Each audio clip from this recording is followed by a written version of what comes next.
Bueno, a mí se me ocurre, después de esta introducción que ha hecho del tema, profesor Bueno, muchas gracias, pues le comentaría pues, en relación a lo que hablamos ayer. Ayer estábamos hablando del tema general de la construcción, pero la verdad es que tiene usted razón, no hablamos de construcción para nada. La palabra construcción creo que ayer no se utilizó en ningún momento. Bueno, pues nada, muy bien. No, hubiera venido casi estupendo que hubiera usted hecho la demolición de esta contradicción, ¿no? O de esa dicotomía, ¿no? Construcción, destrucción. El tema es que una de las ponencias trató sobre génesis y transformación o modulaciones de ciertas ideas, de unas cuantas, pues de la democracia, de la solidaridad, de la simpatía, de la justicia. Otra de las conferencias habló de la etimología y de una idea concreta, la idea de la responsabilidad. Y la tercera, discordia no, porque no hubo discordia, la tirana, pues estuvo desarrollando un tema interesantísimo que tenía que ver con las ideas que se manejaban en el siglo XV, pues para tratar de eliminar las supersticiones, ¿no? La defensa, la defensa de la razón, podríamos decir, en la filosofía española que se hacía en el siglo XV frente a las supersticiones. De eso tratamos ayer, y hablamos pues largo y tendido y hubo alguna que otra pregunta. Usted ahora ha demolido un tanto el tema de la unión de las dos conferencias y se me ocurre decirle al público que tenemos aquí que si tiene alguna cuestión que lanzar para que usted nos siga diciendo algo, pues que le agradecería que hiciera una pregunta. ¿Alguna pregunta? O de los que están en Oviedo, claro. Yo creo que el diálogo ahora tiene que estar abierto a todos los que estamos escuchando.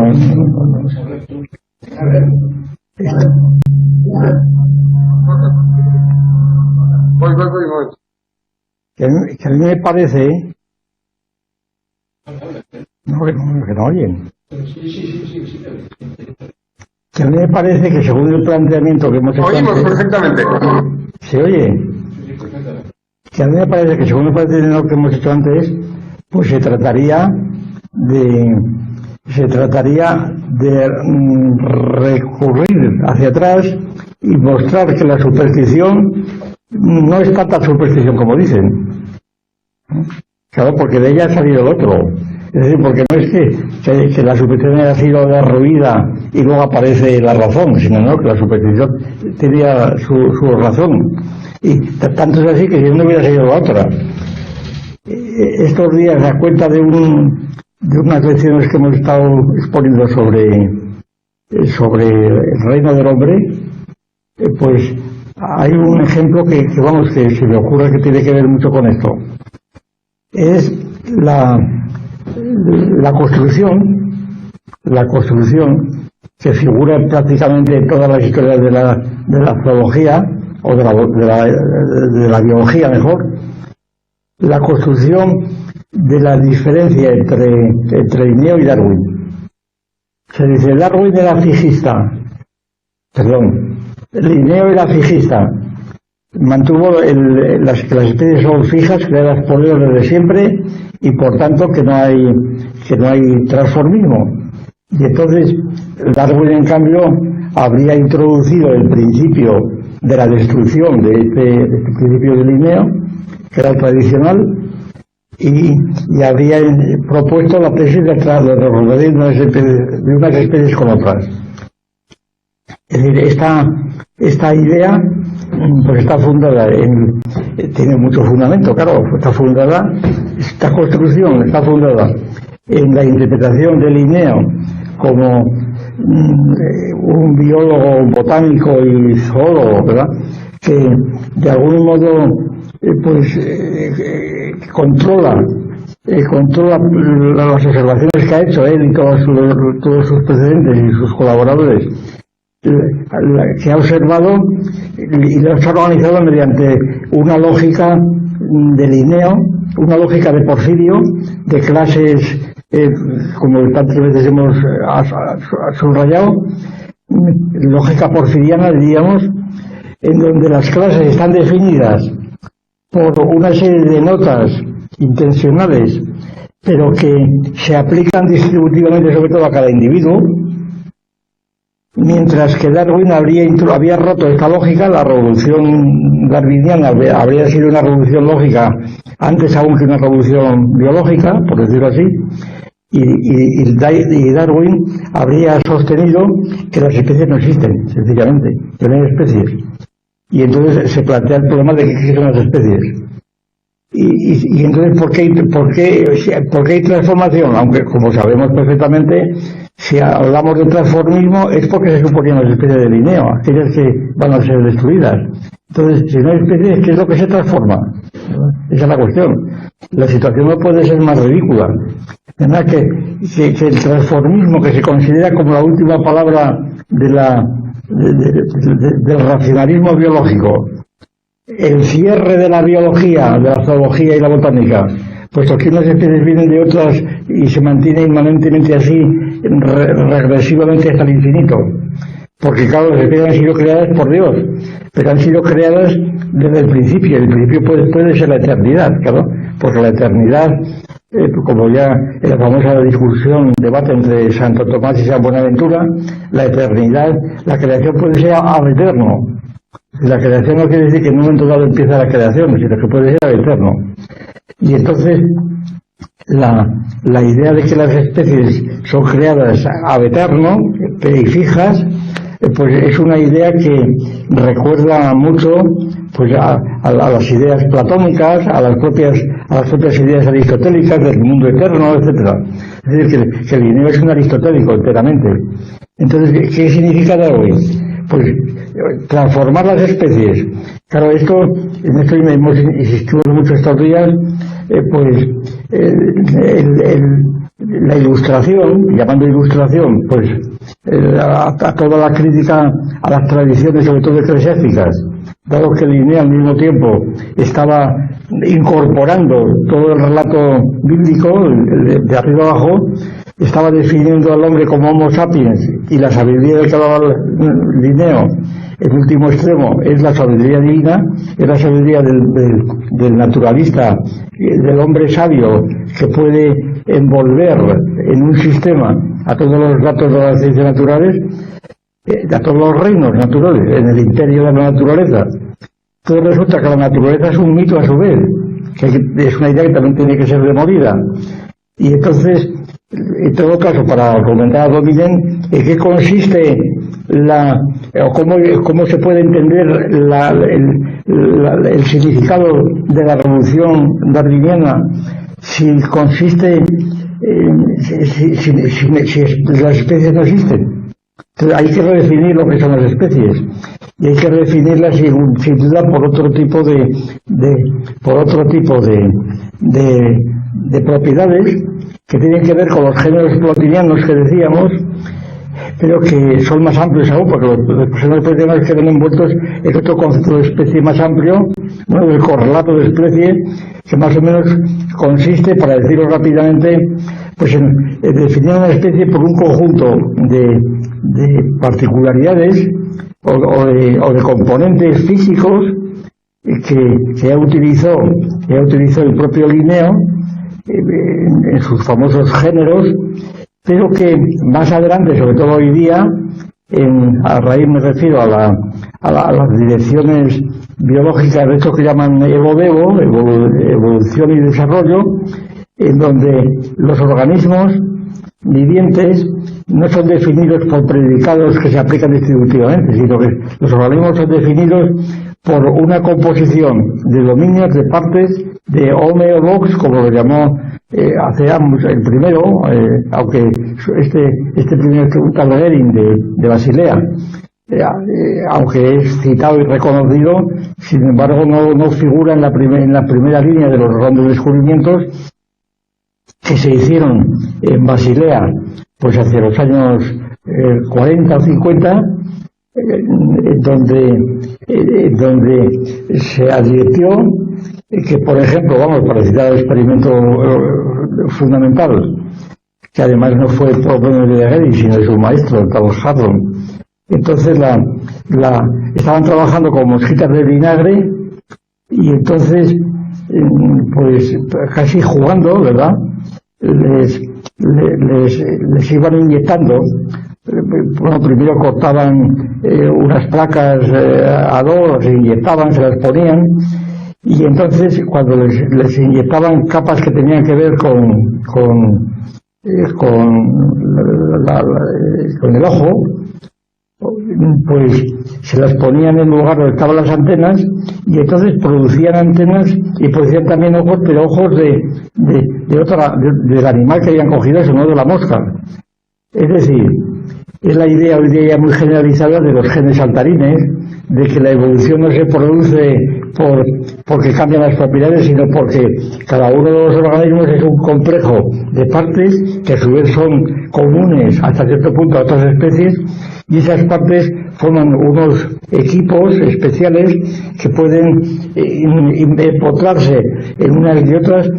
A mí me recuerda mucho aquella idea de Empédocles cuando explicaba la evolución, claro, porque entonces la evolución de Darwin no queda expresada como si fuera la gran idea que Darwin ha descubierto. La evolución era una idea completamente conocida por el folclore de muchos pueblos y por decir ninguna novedad.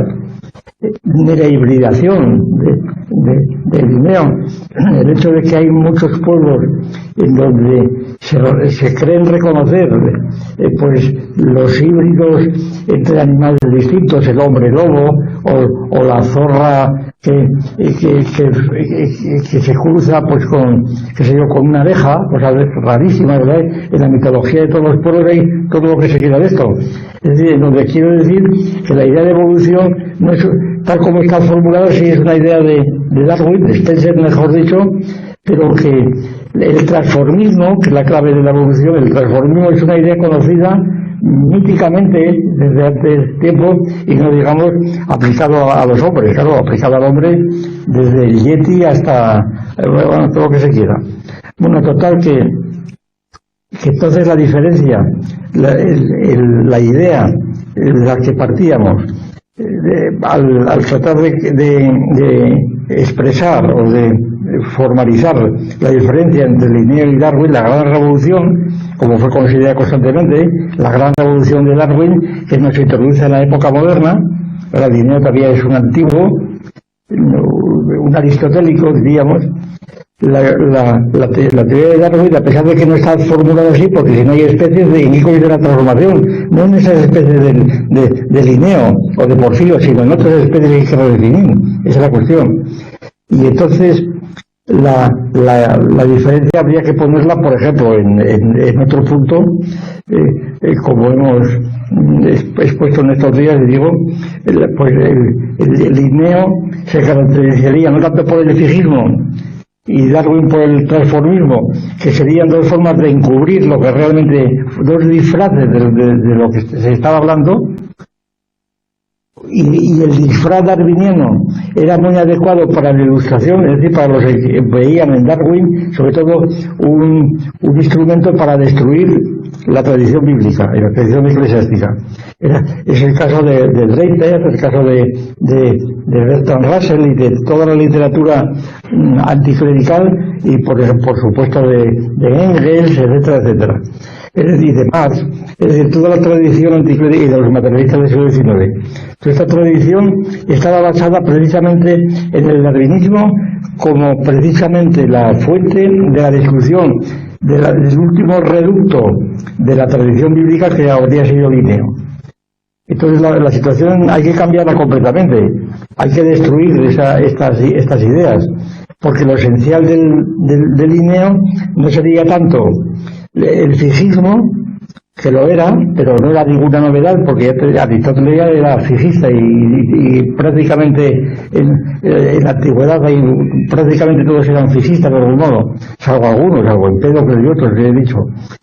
Sino que lo fundamental sería que Linneo lo que establecía sería una especie una suerte de concepción de la naturaleza excesivamente discontinua. esencialmente discontinua. Es decir, el imperio de la naturaleza está dividido en 3 reinos discontinuos entre sí.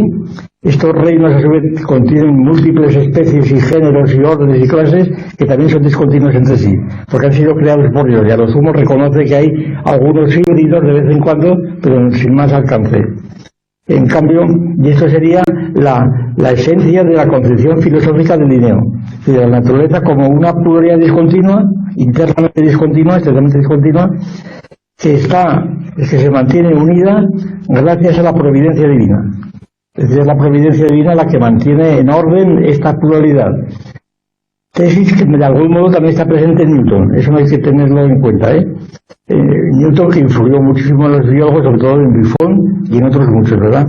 En donde Newton, precisamente Buffon, se dedicó a la biología atraído por la idea de Newton de aplicar a los cielos las mismas ideas que ocurrían en la Tierra, la famosa manzana de Newton, ¿no? Entonces la idea de la discontinuidad, y Newton, como sabemos también presuponía que en el espacio vacío los planetas y los astros habían sido puestos por Dios, precisamente, en un momento dado, para que encajasen a sus ecuaciones. Y también Newton reconocía que en los movimientos eternos prácticamente de los astros se producían ciertos desarreglos que Dios tenía que poner en hora de vez en cuando el reloj, ¿verdad? Es decir, que de algún modo el orden de la naturaleza newtoniana está también apoyado en la providencia divina, de algún modo, y esto lo dice Newton. Claro, Darwin barre con todo esto, eso también es verdad. Claro, con los precedentes también, filosóficamente, de Spinoza y de otros santos, por supuesto. Pero entonces, ¿qué es lo que significaría el darwinismo? Pues no tanto el transformismo de las especies, sino precisamente el continuismo entre unos vivientes y otros, incluso de los vegetales con los animales. Y después incluso el de los seres inorgánicos con los seres orgánicos. Y claro, aquí tendríamos un ejemplo de cómo unas ideas que parecen construidas de un modo firme, bueno, y que siguen siendo firmes, ¿verdad? El fijísmo basta consultar cualquier historia de la biología. El fijísmo y darwinismo, la revolución linneana y la revolución darwiniana. Pues, sin embargo, según esta exposición, estas dos ideas habían sido destruidas, habían sido demolidas, porque enmascaran otros procesos que no ocurren en otro lugar. Le dan el verdadero valor al objetivo, no subjetivo. Los ilustrados creen que Darwin es el que ha dicho, se ha atrevido a decir que el hombre viene de mono, ¿verdad? Provocando pues todas aquellas historias del siglo pasado de que si la mujer de Darwin le vigilaba los escritos, que Darwin no se atrevía a publicarlos porque su mujer se iba a enfadar, y por eso tardó tanto tiempo la aplicación, 8 o 10 años, desde el origen de las especies hasta el origen del hombre. Tardó mucho tiempo en aplicarlo al hombre, que era lo que tenía verdaderamente escandaloso, ¿verdad? Entonces, que el hombre venía de un mono. Esa es la idea central de Darwin. Pero esa no sería la idea central, porque pronto esa idea no sería nueva, porque esta idea estaba ya expresada por muchas veces, ¿verdad? No solamente por el folclore de muchos pueblos, en el folclore de muchos pueblos aparece eso, sino que está expresada incluso por escrito, por filósofos académicos, ¿verdad? Donde hay una hibridación entre animales, etcétera. Y entonces la verdadera importancia del darwinismo sería el monismo. Sería el monismo de la naturaleza, un monismo en el cual un monismo de una serie de corpúsculos independientes, pero que están vinculados unos con otros. En estos corpúsculos hay que incluir los famosos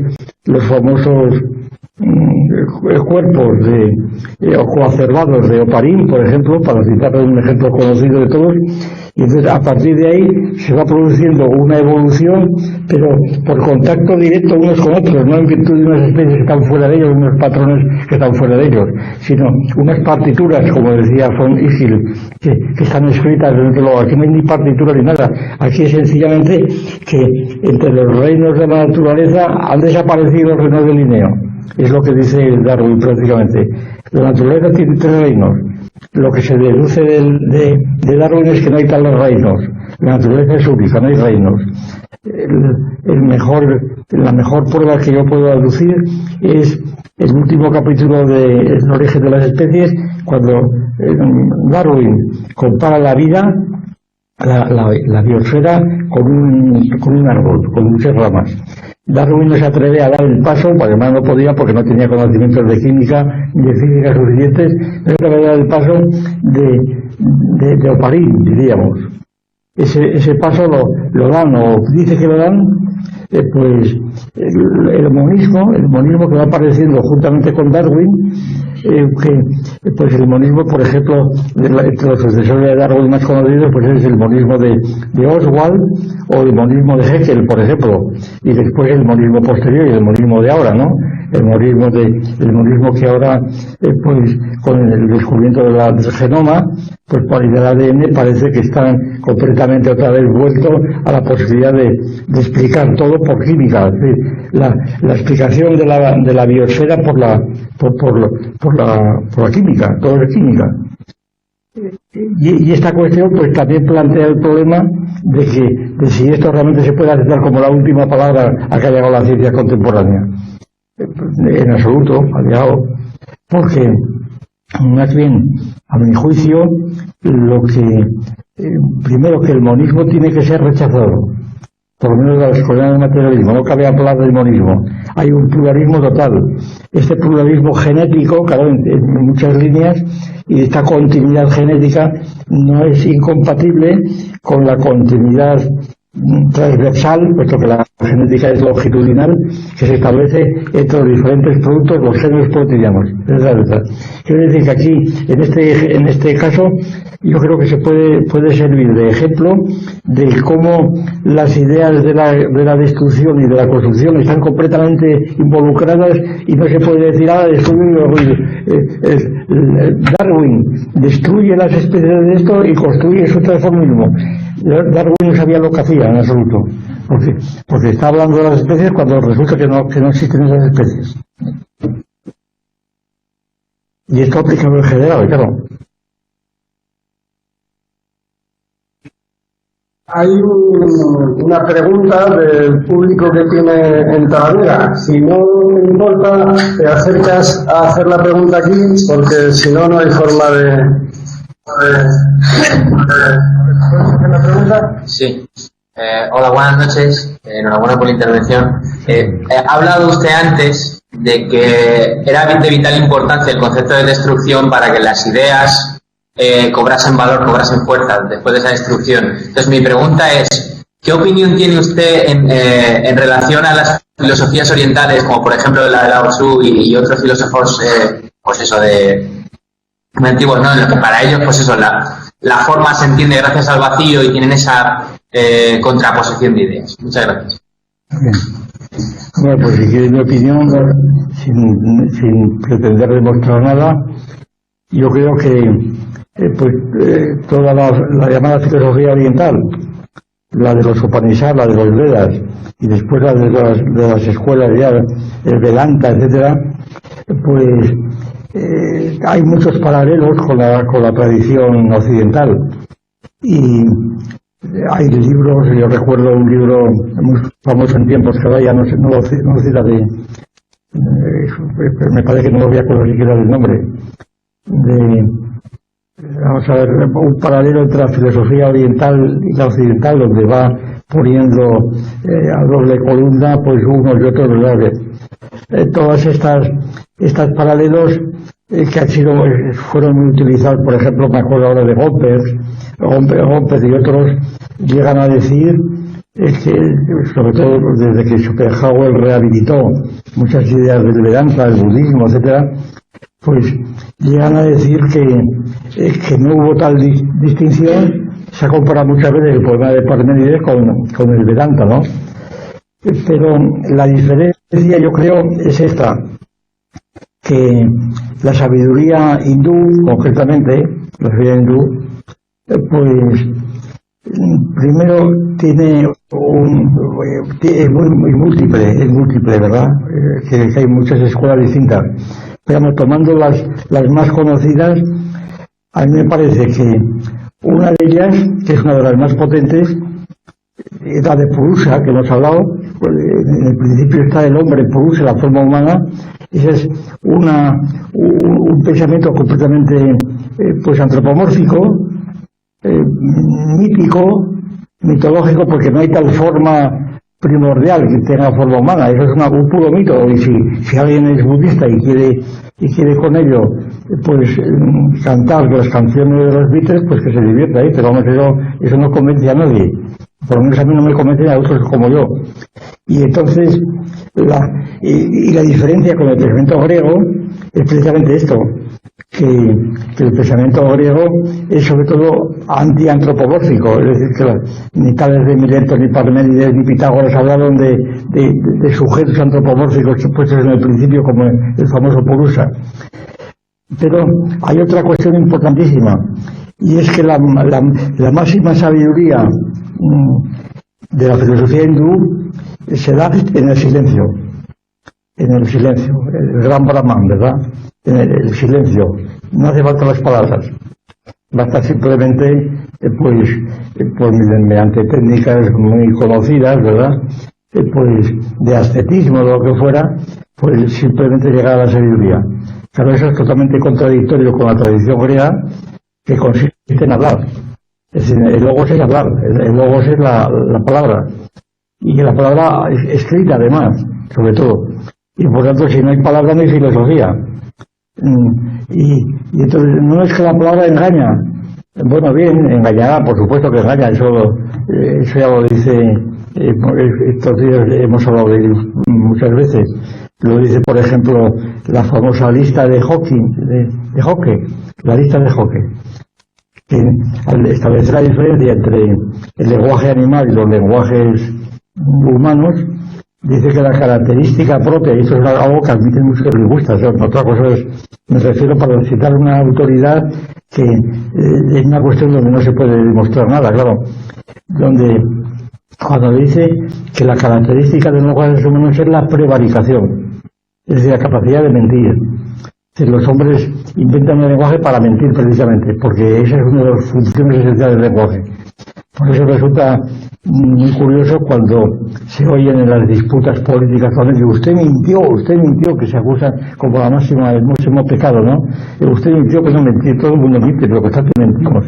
Es decir, sin mentir no podríamos dar un paso. El propio Hocke pone la prevaricación, que llama, el nombre es un poco raro, pero llama prevaricación, que la prevaricación es el fundamento de la hipótesis, porque solamente supone un distanciamiento. Cuando mientes estás distanciándote completamente gracias al lenguaje, y el lenguaje escrito, añadiría yo. Desde el lenguaje escrito te permite dar unas referencias distintas de las que tú tienes, porque las palabras están ahí con las significaciones, y entonces cada cual puede cambiar las referencias, entonces tú puedes mentir porque puedes tener otras referencias distintas de las que tiene el interlocutor. Y entonces el lenguaje produce, entre otros efectos, la distanciación, no ya la expresión del pensamiento, porque eso de la expresión del pensamiento se puede expresar de otras muchas maneras. Es sobre todo la capacidad de engañar y de mentir. Claro, los etólogos distinguen luego, y el propio Hocke es etólogo, distinguen entre mentir y engañar, ¿verdad? El engaño, pues depende, o hay que cargarlo a cuenta del que escucha. Es decir, cuando la mariposa cáliga engaña al predador extendiendo las alas y dibujando unos ojos que aterrorizan al búho depredador, pues él no está mintiendo propiamente. La mariposa cáliga no está mintiendo, está simplemente extendiendo las alas por las razones que sea, porque las extendió una vez, apareció casualmente la forma de un búho que aterrorizó al depredador, y luego esto fue un método adaptativo que favoreció a los que hacían esto, y entonces la situación del mentir, la culpa la tiene, por así decir, el búho que se deja engañar por ello y huye, que no se hubiera dejado engañar.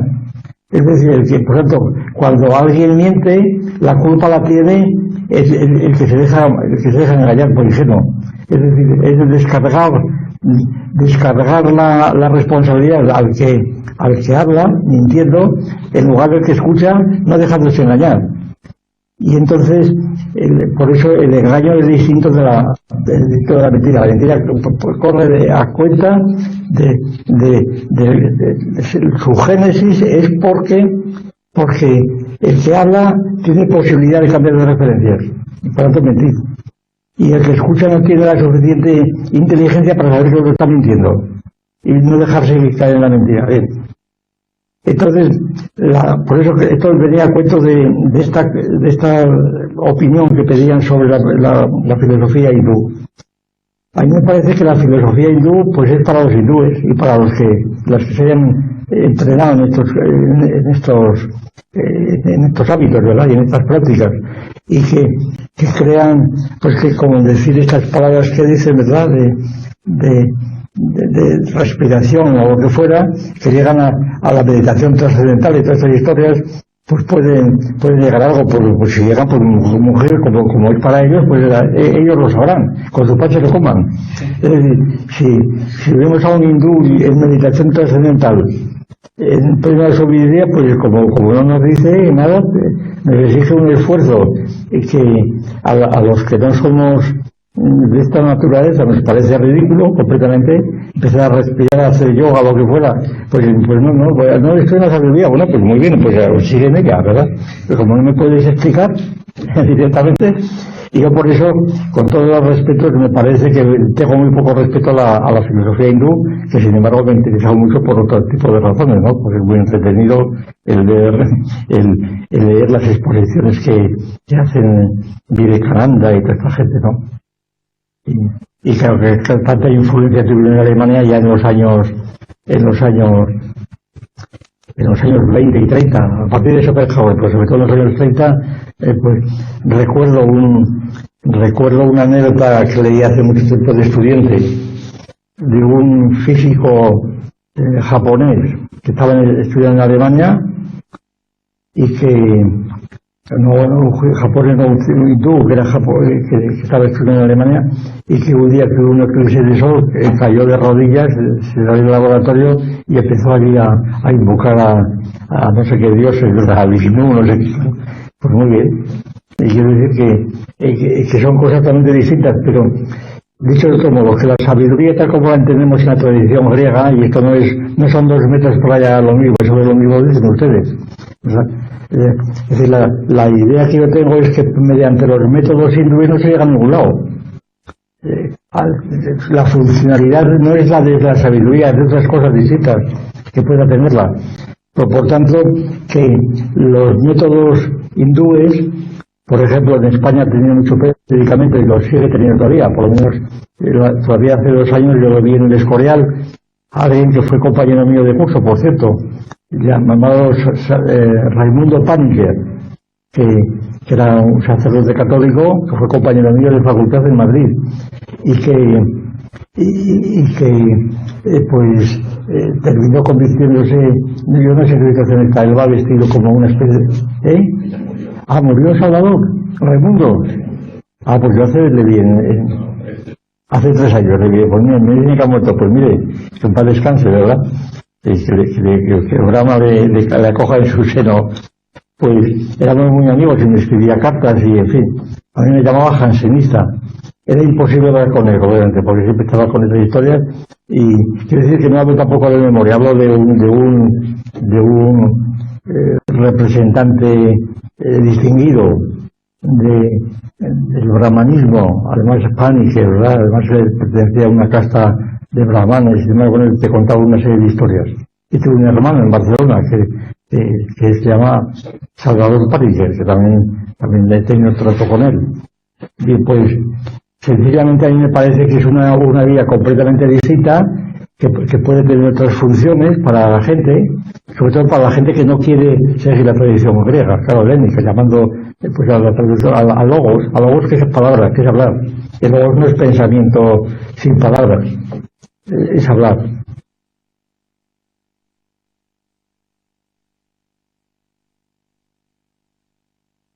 Bueno, yo me tengo que marchar ya, ¿eh? Voy a hacerle yo una pregunta, que parece que no hay más por ahora por aquí. En relación a lo que nos contaba antes sobre el darwinismo y estas cosas, seguro que usted está al tanto de lo que le voy a comentar y le voy a hacer un comentario para que usted nos diga qué es lo que piensa sobre el tema, que seguro que yo estoy seguro de que usted está al cabo del asunto. Hace un mes estuve en un congreso con unos compañeros que están aquí, de la Sociedad de Filosofía de Castilla-La Mancha, y el tema era la neurociencia, la neurocultura, muchas neuras más que neuros, yo creo que era. Bueno, neurotoro. Y vino uno de los gurús de la neurociencia que escribe los libros al año, no me acuerdo cómo se llama, Francisco Mora, de Teruel. Y este señor, bueno, dijo unas cosas, bueno, se montó una bronca de 1000 pares de nariz, después de que hablara, pero una bronca buena. Y este señor vino a decir, bueno, yo estoy ahora estudiando para la tesis a Haeckel, o sea, el monismo de Haeckel yo lo tengo bastante. Yo tenía la sensación de que estaba oyendo a Haeckel en el siglo XXI. Pues no me extraña. Decía cosas muy similares a que estudiar el cerebro, conoceremos las sensaciones y conoceremos las ideas. Bueno, que en el estudio del cerebro vamos a conocer todo. Sí. Y bueno, y también en medio de la bronca, una de sus frases fue que todo está relacionado con todo. Claro, sí. Una de las frases contundentes. Típico, bueno, pues esto es lo que... Todo está en todo y decir usted de la neurociencia. Todo está en todo y viceversa. Sí, no. Bueno, esto es supongo que han leído el libro de Marino, que es uno que viene por aquí mucho, sobre una crítica feroz al cerebralismo. Claro, porque el cerebralismo es el equivalente del genomenismo. Es decir, quien dice todo está en el genoma, ¿verdad? Y todo está en el cerebro. Y entonces, ¿cómo se explica algo? Bueno, porque es que el genoma controla el cerebro, está ya todo explicado. El genoma controla el cerebro y claro, y el cerebro es simplemente la transmisión del genoma, de manera que todo lo que nosotros pensamos y podemos hacer es debido a nuestro código genético que a través del cerebro nos determina la conducta. Claro, esto es de un simplismo, a mi juicio, completamente, porque además no explica nada. Es el caso del libro famoso de Crick, ¿verdad? La hipótesis asombrosa de Crick. Uno de los descubridores de la doble hélice, junto con Watson, que luego se ha dedicado a estudiar pues el cerebro, y que como era un neófito en el asunto, porque después del premio Nobel en ADN, pues en genética, vamos, se dedicó a esto. Se ve que es la estupefacción del neófito, ¿verdad? Se quedó asombrado, entonces no explica absolutamente nada. Es decir, la serie de impulsos, de los disparos que se producen en las neuronas de diferentes partes del cerebro, por ejemplo, en el lenguaje.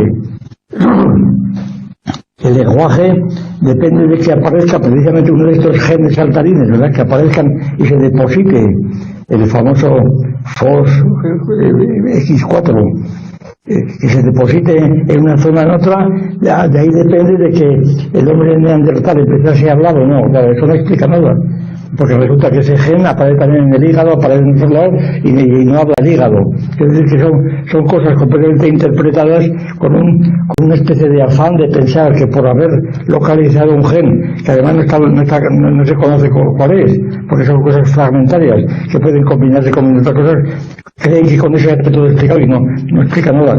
Es el mismo mecanismo de la frenología del siglo XIX, ¿no? Quiere decir que era la frenología que está ya. que está ya totalmente superada, pero que ahora he encontrado otra forma de expresión mediante esto del cerebrismo. Muy bien. ¿Puedo? Sí.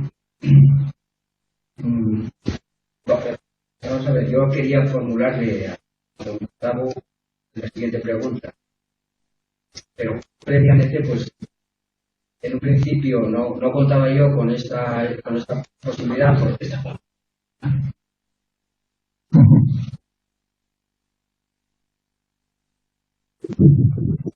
Bueno, no contaba yo con esta posibilidad, precisamente por el desconocimiento que tengo de las posibilidades de estas tecnologías con las que no estoy muy familiarizado.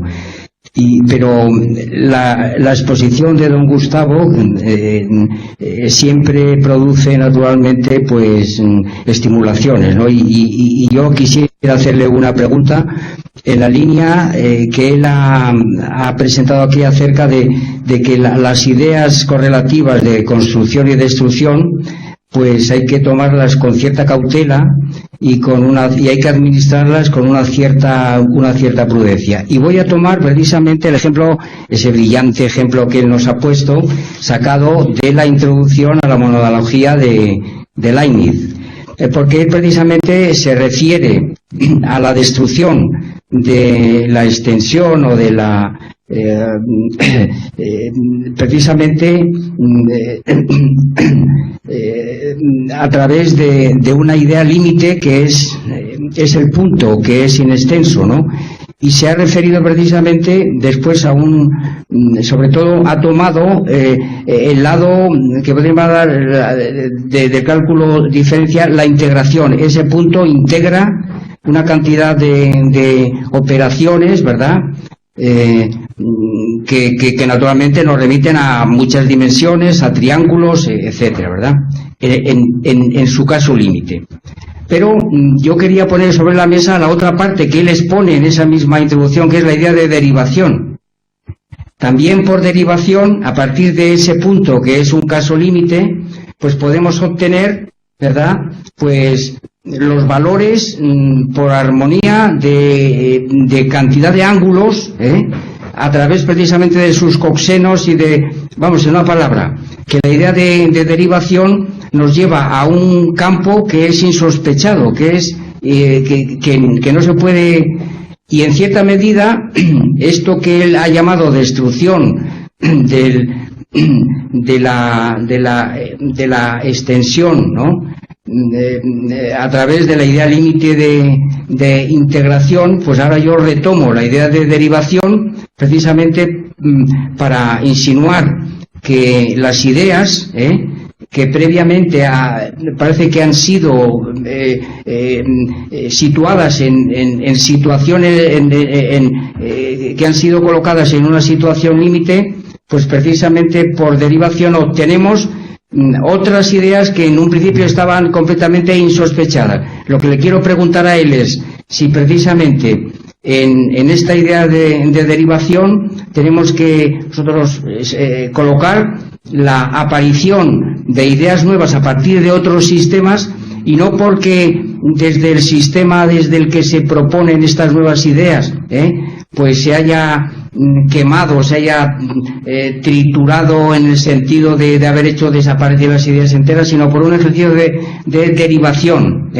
Y entonces vamos a poner dos ejemplos con los que hemos estado tratando estos días aquí. Uno de ellos es precisamente la derivación de la idea de cultura a partir de la idea de gracia, y que entonces ahí la idea de gracia no habría quedado, no habría desaparecido, sino que habría sido transformada.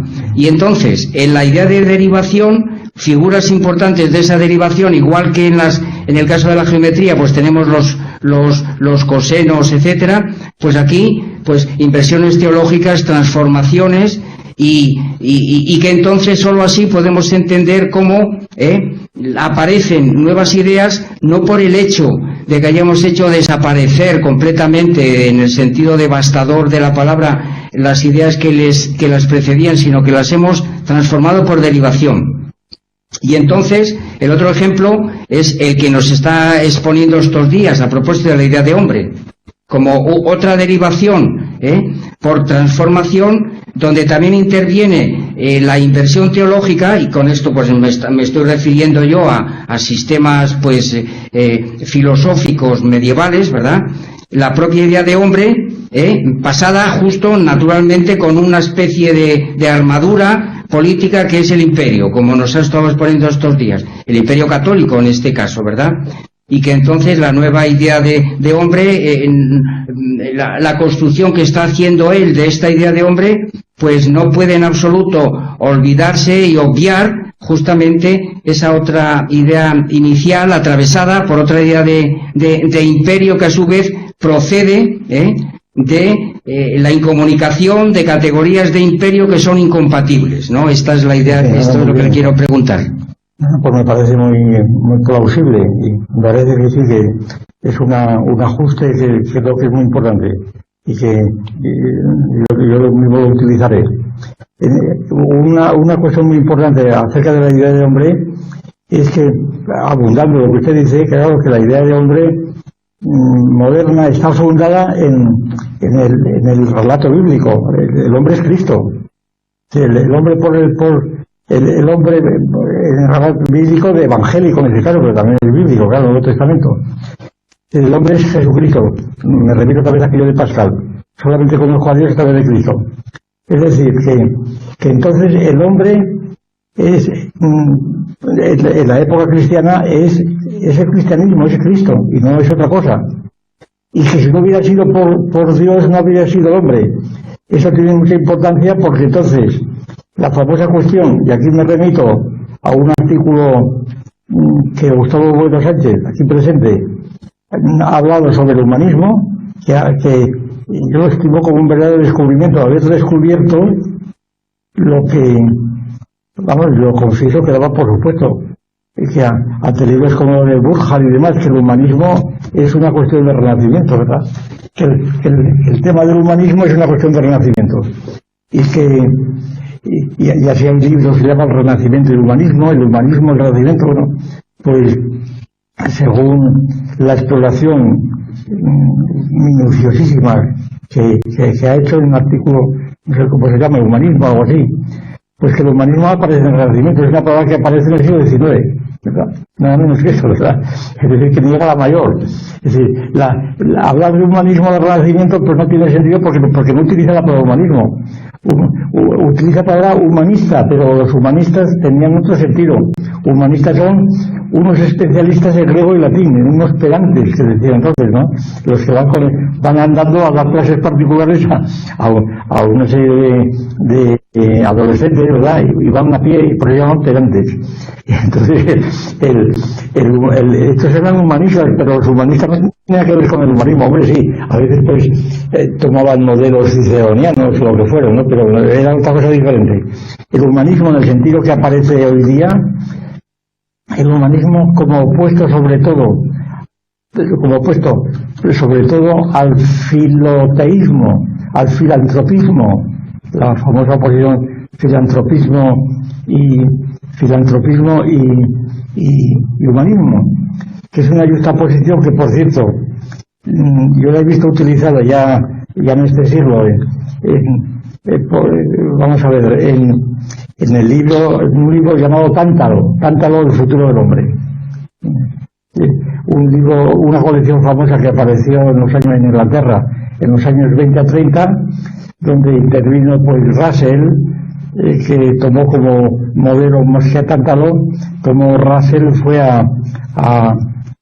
me parece que fue a Dédalo, es decir, cada uno fueron tomando como modelo de su tesis sobre el humanismo, y este Schiller, un alemán que estuvo en Inglaterra, en los Estados Unidos, se fijó en Tántalo.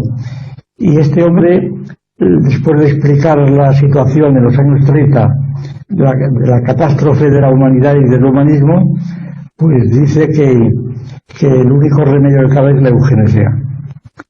Y la eugenesia, claro, en la época donde esto tenía todavía un sabor realmente novedoso y revolucionario, que había sido practicada por los ingleses, por Galton, etcétera, y después por los nazis y por otros muchos. Entonces lo más curioso que dice es que el humanismo también es contra el filantropismo, porque el filantropismo lo que hace es, por el amor a los niños débiles, por el amor a los pueblos pues que se sienten desatendidos, lo que se hace es alimentarles, y entonces la selección natural darwiniana se hace al revés. Se hace posible que los más débiles logran subsistir, mientras que los fuertes desaparecen. Y esta alteración de la selección natural pues es culpa de este filantropismo, y por eso opone humanismo y filantropismo. Claro, ahora la razón, ¿por qué razón? Vamos, sería una pregunta, ¿por qué razón en el Renacimiento que hay humanistas no hay humanismo? Pues porque el único humanismo que cabe es Cristo. El humanismo es Cristo. Es ser cristiano, es el hombre cristiano. La dignidad del hombre es la dignidad del hombre cristiano, que es Pico de la Mirándola, que es, en España, los escritos que hemos citado sobre Pedro de Riva y otros, eso es, Pedro de Riva. Y entonces, esta dignidad del hombre, ¿a qué se debe? Pues lo dice el propio Pedro de Riva, a que el hombre es superior a los ángeles, porque por eso lo creó Dios, el hombre está por encima de los ángeles, y esto es prácticamente un mecanismo de ir contra el Islam, porque para el Islam son los ángeles los que están por encima de los hombres, el intelecto ágenes y todas estas cosas, ¿no? Son los ángeles los que están por encima de Dios, los ángeles, y luego los hombres. Pero para el cristianismo el hombre está por encima de los ángeles, está por encima de los musulmanes. Y entonces la dignidad del hombre le viene, en el Renacimiento le viene de ser cristiano, precisamente, porque Cristo es la verdad y la vida, etcétera. Entonces esa sería la razón por la que el humanismo no tenía por qué aparecer ahí, porque no es hombre, es Cristo, que no es hombre solo, que es superhombre. Cristo es el superhombre, es el hombre Dios, es un hombre Dios. Es la segunda persona encarnada en el Hijo de María. Y entonces esta situación pues cambia completamente, y en ese sentido pues sí, la derivación es total. En ese sentido lo que dice Tomás a mí me parece muy ajustado, muy bien. Muy bien, tengo que marchar. Muy bien. Pues bueno, pues yo creo que si no hay más preguntas por aquí, no nos queda más que agradecerle desde la UNED y desde la Asociación No Materialista que ha estado con nosotros, que nos haya ilustrado de esta manera. Lo de ilustrado no va con segundas. Y darle las gracias. Sí, muy bien, muy bien. Yo también encantado de estar.